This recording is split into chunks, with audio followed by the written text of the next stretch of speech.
Hello students good morning. मैं रूंगा गौतम। आज हम बात करेंगे 3G टेक्नोलॉजी के बारे में, 3G टेक्नोलॉजी की हिस्ट्री के बारे में एंड 3G टेक्नोलॉजी क्या होती है। एक्चुअली आपके सिलेबस के अकॉर्डिंग 3G टेक्नोलॉजी एक टॉपिक है।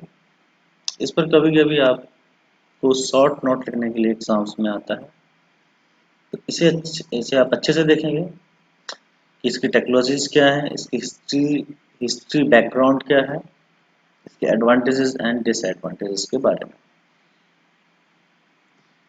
सबसे पहले 3G टेक्नोलॉजी। तो 3G टेक्नोलॉजी को सबसे पहले डेवलप किसने किया? इसको डेवलप किया ETSI, European telecommunication standard institute ने डेवलप किया था, जिसका नाम दिया जाता है UMTS, universal mobile telephone services को ही हम थर्ड जनरेशन कहते हैं। इसके द्वारा जो स्पीड प्राप्त हुई, डेटा स्पीड प्राप्त हुई, वो लगभग 2 Mbps की स्पीड प्राप्त हुई और वीडियो फोन्स को रियलिटी में लेके आया। मतलब वीडियो को ट्रांसफर करना भी रियलिटी में लेके आया। जब हम 2G फोन्स यूज करते थे तो वीडियो कॉलिंग्स, वीडियो को ट्रांसफर करना it is not possible. But जब हमारा फोन ये 3G टेक्नोलॉजी आया, तब हमने देखा कि हम वीडियो को भी ट्रांसफर कर सकते थे। वीडियो फोन्स प्रैक्टिकली पॉसिबल हो सका। तो 3G technology is advancement in mobile communication. तो 3G टेक्नोलॉजी द्वारा हम डेटा ट्रांसफर की स्पीड 144 kbps से लेकर 2 Mbps तक की स्पीड को प्राप्त करते हैं। 144 kbps तक जो स्पीड प्राप्त होती थी वो आपकी प्राप्त होती थी 2G में। तो 3G technology is design for multimedia communication. Multimedia in the means multi मतलब बहुत सारी मीडिया, चाहे उसमें उसमें ऑडियो हो सकता है, पिक्चर हो सकता है, वीडियो हो सकता है। Provides higher data transfer rate from 144 kbps to 2 Mbps. So 3G technology is the next generation of technology which has revolutionized the telecommunication industries. Apart from increasing the speed of communication, the objective of this technology is to provide various value added services like video calling, अभी मैंने बताया था। तो 3G technology आने से फायदे क्या हुए?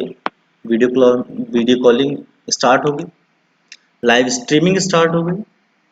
हम लाइव किसी से टॉक कर सकते थे, कहीं से कहीं बैठ के लाइव वीडियो कॉल्स हो सकती थी। मोबाइल इंटरनेट एक्सेस, मोबाइल के थ्रू इंटरनेट एक्सेस पॉसिबल हो सका था। वैसे तो 2G में भी हो सका था। 2G में भी जब GPRS आ गया था, उस वक्त एज आया था, EDG हमने लास्ट लेक्चर में बात की थी, वहाँ देखेंगे। 2.5G जिसे कहा गया, फिर 2.75G आया। तो वो सारे जो आए थे वो उनके थ्रू भी हम मोबाइल इंटरनेट एक्सेस कर सके, बट इतना फिजिबल नहीं था।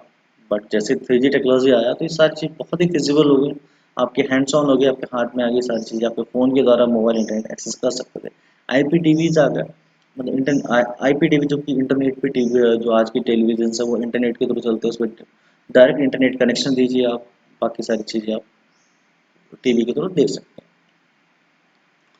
और आपको फ़ोन, मोबाइल फ़ोन्स पे भी आप टीवी आजकल देख सकते हैं। वो सारी चीज़ 3G जनरेशन के आने के बाद ही पॉसिबल हो सका। 3G is a set of technology and standard like including, मतलब इसमें टेक्नोलॉजी जो होती है वही WCDMA, UMTS, WCDMA को बोलते हैं हम wideband code division multiple access. UMTS को अभी देखा था, universal mobile telephone services system and time division synchronous code division. सबसे पहले इसकी हिस्ट्री के बारे में बात करते हैं। तो जो इसकी रिसर्च स्टार्ट हुई थी 1992 से स्टार्ट हुई थी, जिसे हम 3G को UMTS और CDMA 2000 भी कहते हैं। इन 1999 में ITU द्वारा 5 रेडियो इंटरफेरेंस को अप्रूव किया गया, जिसमें IMT 2000 था, IMT RM 1457 रिकमेंडेशन थी, बाईमैक्स उसके बाद 2007 में। तो first pre commercial 3G was launch by NTT Docomo Japan. एक कंपनी है NTT डोकोमो जापान में, उसने लॉन्च किया 3G नेटवर्क को सबसे पहले। प्री कॉमर्शियल कॉमर्शियली लॉन्च ना करके प्री कॉमर्शियल टेस्टिंग पॉइंट से लॉन्च किया था, जो कि मई 2001 में आया। कॉमर्शियली लॉन्च उसे कर दिया था NTT डोकोमो ने अक्टूबर 2001 में। तो स्टार्टिंग में बहुत ज़्यादा स्कोप नहीं था इसका, बट धीरे धीरे इसमें टेक्नोलॉजीज का एडवांसमेंट हुआ और ये प्रैक्टिकली सभी के एक्सेस में आ गया। इंडिया में अराउंड 2009-2010 के अप्रॉक्स आप लोगों ने देखा था, जो आप लोगों को थोड़ा बहुत याद होगा, तो वहाँ पर आप लोगों ने 3G टेक्नोलॉजीज के बारे में 3G टेक्नोलॉजीज स्टार्ट हो चुकी थी। नाउ डेज हम 4G टेक्नोलॉजी यूज करते हैं। 4 जनरेशन के हम फोन यूज करते हैं, 4 जनरेशन के हम डेटा स्पीड भी यूज करते हैं। तो हम इस समय अपग्रेड वर्जन में चल रहे हैं। बट थोड़ा हम 3G के बारे में जानेंगे। वैसे मैंने 1G से लेकर 4G तक के डिफरेंसेस एंड एवरीथिंग हमने पुरानी वीडियो में हमने कवर किया हुआ है। आप मेरे चैनल से उठा सकते हैं, वहाँ से चेकआउट कर सकते हैं, वहाँ से देख सकते हैं क्या डिफरेंसेस है। ये थोड़ा सा बेसिक 5G के बारे में बताया, जो कि इन अर्ली 2020 में स्टार्ट होना है। No, what are technology features of 3G technology? तो 2 Mbps की डेटा स्पीड को ट्रांसफर को सपोर्ट करता है। ग्लोबल रोमिंग मतलब ऑल ओवर द वर्ल्ड हम एक्सेस से बोल रहा है। जैसे हम 1G ने स्टार्ट किया था तो वो केवल एक कंट्री के लिए पॉसिबल था, कंट्री के अंदर ही एक्सेसिबल था, कंट्री से बाहर एक्सेसिबल नहीं था। बट 3G आने के बाद ग्लोबली एक्सेसिबल हो गया।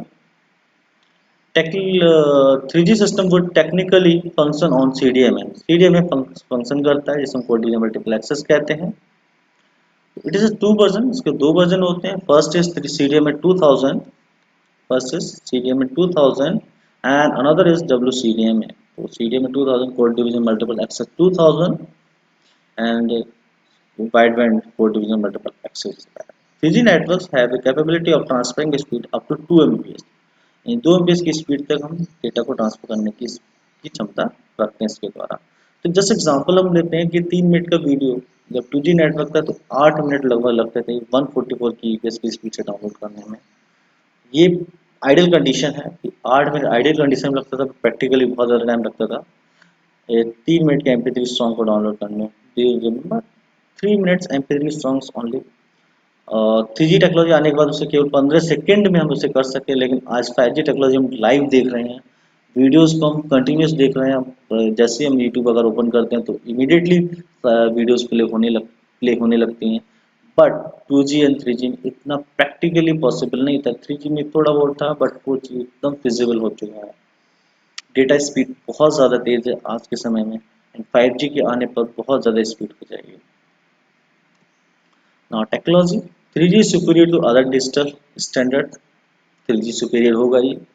जो पुराने में हमारा GSM चल रहा था, global system for mobile communication standard for use of world wide, and IS 136 TDMA standard use in north America. इनके सुपीरियर है। तो 3G टेक्नोलॉजी में दो चीज़ें यूज की गई थी, जो मैंने थोड़ी देर पहले बात की थी, CDMA 2000 एंड WCDMA। तो 3G टेक्नोलॉजीज में क्या क्या है देखो, WCDMA और UTMS FDD कहा जाता है। WCDMA को UTMS FDD भी कहा जाता है। UTMS FDD को बोलते हैं universal mobile telecommunication system. FDD मतलब फ्रिक्वेंसी डिवीजन डुप्लेक्स। इसमें डायरेक्ट स्प्रेड होता है।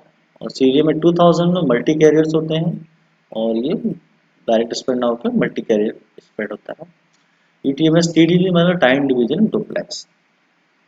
तो एंड और इसे TD SD सॉरी SCDMA भी कहते हैं। तो time division synchronous code division multiplex access भी कहा जाता है, जिसमें code division time division multiplexing use की जाती है, और WCDMA में फ्रीक्वेंसी डिवीजन मल्टीप्लेक्सिंग को यूज किया जाता है।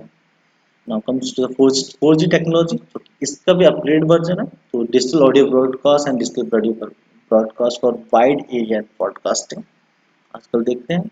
काफ़ी बहुत ज़्यादा एरिया के लिए हम डिजिटल ब्रॉडकास्टिंग कर सकते हैं। आजकल आप देखते हो कि वीडियो कॉन्फ्रेंसिंग होती है, कहीं से बैठा इंसान कहीं भी टॉक कर सकता है, और मीटिंग्स हो रही हैं। अब बहुत सारी ऐप्स हैं आज के समय में, हम देखते हैं आजकल ऑनलाइन क्लासेस भी चल रही हैं।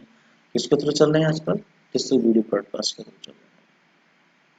Local multi point distribution system, microwave multi point distribution system, ये सब 4G टेक्नोलॉजी के अंडर आते हैं, ठीक, जो कि अपग्रेड वर्जन है 3G। कम्स टू WCDMA, क्योंकि WCDMA is a part of मतलब WCDMA इज कॉल्ड है 3G। तो WCDMA क्या होता है? तो WCDMA is a third generation wireless standard which utilize 1 megahertz channel for both voice and data। Voice communication data communication के लिए केवल एक चैनल यूज किया जाता है, जो कि 5 मेगाहर्ट्ज फ्रिक्वेंसीज का होता है। Initially offering data speed of 384 kbps, starting में 384 kbps की डेटा स्पीड को ऑफर किया था, फिर धीरे धीरे बढ़ते हुए 2 Mbps तक पहुंच गया। WCDM was 3G technology used in USA by AT&T Mobile. There are several newer upgrades to WCDMA offer the much data speed such as HSDPA और HSPA। तो WCDMA में आया जो लगभग स्टार्टिंग में 384 kbps स्पीड थी, उसके बाद अपग्रेड वर्जन आया WCDMA के जिसको हम HSDPA कहा गया और HSPA कहा गया। ये सारे आपको मिले। तो दीज डू नॉट रिप्लेस, ये रिप्लेस नहीं करते हैं बट इसको इन्हेंस करते हैं। तो आपके फ़ोन्स में WCDMA भी मिलेगा और HSDPA भी मिलेगा और HSPA प्लस भी मिलेगा। आप अपने फ़ोन में इस स्टार है 3646 हैज स्टार अगर डाउन टाइप करेंगे तो आपको ये सारी चीज़ें आपको मिलेंगी अपने फ़ोन करके देखेंगे घर पे तो आपको मिलेगा। Therefore, any phone with HSDPA और HSPA plus also include WCDMA, जो मैंने जस्ट अभी थोड़ी देर पहले बताया था कि WCDMA का अपग्रेड वर्जन आने का मतलब ये नहीं है कि WCDMA को हटा दें। WCDMA भी रहेगा, उसका अपग्रेड वर्जन HSDPA भी रहेगा और HSPA प्लस भी रहेगा। इसी तरीके से GSM जैसे 2G नेटवर्क था, तो 3G आने का मतलब ये नहीं था कि GSM को हटा देंगे, तो GSM को अपग्रेड किया गया, तो GSM भी रखा गया और साथ में ये सारे भी रखे गए। तो WCDM network also design to integrate with GSM network. अभी मैंने बात कही थी कि GSM नेटवर्क को भी इंटीग्रेट करके रहेगा। Most of the WCDM phones include GSM as well as for backward compatibility. WCDM borrows certain technology idea from CDMA code division multiplexer से कुछ आइडियाज को लिया था। The name implies what is in fact very different and incompatible with phone and network using CDMA technology. In Europe and Asia, WCDM was first deployed in all new 21 MHz frequency. Europe Asia में starting में WCDM में जो use किया गया था वो 2100 megahertz frequencies पर launch किया गया था, डिप्लॉय किया गया था। नॉर्थ अमेरिका में इसे 1900 मेगाहर्ट्ज पर रखा गया था और 855 मेगाहर्ट्ज पर रखा गया था, और जो उसके बाद न्यूअर इसको अपग्रेड किया तो 1700 मेगाहर्ट्ज पर रखा जाने लगा। इस तरीके से WCDMA के वैसे के बारे में हमने यहाँ पे जाना। Now comes to the UMTS, it is also a third generation. तो ये third UMTS universal mobile telephone services, ये third generation 3G mobile telecommunication technology promises data transmission speed up to 2 megabits per second। तो megabyte और megabit आप समझते होंगे, तो एक बाइट में 8 बिट होते हैं। इसी का ध्यान रखेंगे कि मेगाबिट और मेगाबाइट यानी बाइट बड़ा होता है और बिट छोटा होता है। तो इसके तो 3G के द्वारा जो स्पीड मिली वो 2 मेगाबिट पर सेकंड मिली थी, ना कि मेगाबाइट पर सेकंड। मेगाबाइट को अगर आप लेंगे 2 मेगाबाइट अगर करेंगे तो उसमें 8 से मल्टीप्लाई कर देंगे तो बहुत ज़्यादा हो जाएगी। तो 2 मेगाबिट पर सेकंड है, इसको 8 से डिवाइड करेंगे तो आपकी वो मेगाबाइट पर सेकंड मिलती है। और जो भी आपकी किसी की मेमोरी कार्ड की भी साइज होता है, वो कुछ होता है, वो आपका जो रहता है वो मेगाबाइट होता है। EMTS and WCDMA technologies and the two terms are often used interchangeably with each other। तो ये दोनों जो टेक्नोलॉजीज है वो हमारे 3G टेक्नोलॉजीज में यूज है, the UMTS and WCDMA। Now comes to the advantages of 3G technology। तो ओवरक्राउडिंग को रिड्यूस किया इसने, जैसे कि 2G में क्राउड ज़्यादा बढ़ने में प्रॉब्लम क्रिएट होने लगी थी, कंजेशन आने लगा था, तो उस कंजेशन को ख़त्म किया 3G टेक्नोलॉजी आई, तो कंजेशन खत्म हो गया, तो ओवर रिलीव्ड हुआ, ओवर क्राउडिंग की वजह से रिलीव मिला। बैंडविड्थ बढ़ी, यानी बैंडविड्थ बढ़ी तो बहुत सारे चैनल्स बढ़े, जैसे कि अगर पहले कुछ आपका माना कि कुछ इतनी सी बैंडविड्थ थी तो इस बैंडविड्थ में नंबर ऑफ यूजर्स लिमिटेड थे, इसके बाद बैंडविड्थ इतनी हो गई तो आपके नंबर ऑफ यूजर्स ज़्यादा हो गए। सिक्योरिटी बढ़ी, रिलायबिलिटी बढ़ी, provide इंटरपोर्टेबिलिटी interoperability among service provider, यानी डिफरेंट सर्विस प्रोवाइडर की उसमें इंटरपोर्टेबिलिटी भी, यानी ऑपरेशनल प्रॉब्लम क्रिएट नहीं हुई, अगर चाहे डिफरेंट सब्सक्राइबर तो एक दूसरे सब्सक्राइबर के बीच में भी कम्युनिकेशन हो सका। पोर्टेबिलिटी पॉसिबल हो सकी थी। तो पोर्टेबल तब उसके बाद भी आया था, जैसे 3G आया तो आपने देखा होगा कि हम कि एक सब्सक्राइबर से दूसरे सब्सक्राइबर में पोर्टेबल कर गए, यानी सैमसंग से वो सॉरी एयरटेल से हम जियो पे चले गए, जियो से एयरटेल पे चले गए, एयरटेल से वोडाफोन पे चले गए। तो ये सारे सर्विस प्रोवाइडर्स हैं, तो सर्विस प्रोवाइडर के बीच में इंटरऑपरेटिविटी भी पॉसिबल हो सके। Availability of fix and variable rates, ये डिपेंड करता है आपके चूजन पे कि आप कौन से लेते हैं, फिक्स लेते हैं, वेरिएबल लेते हैं। Support to device with backward comparativity, जैसे जीएसएम पहले यूज होता था 2G होता है, उसको सपोर्ट करता है, उसको खत्म नहीं करता है।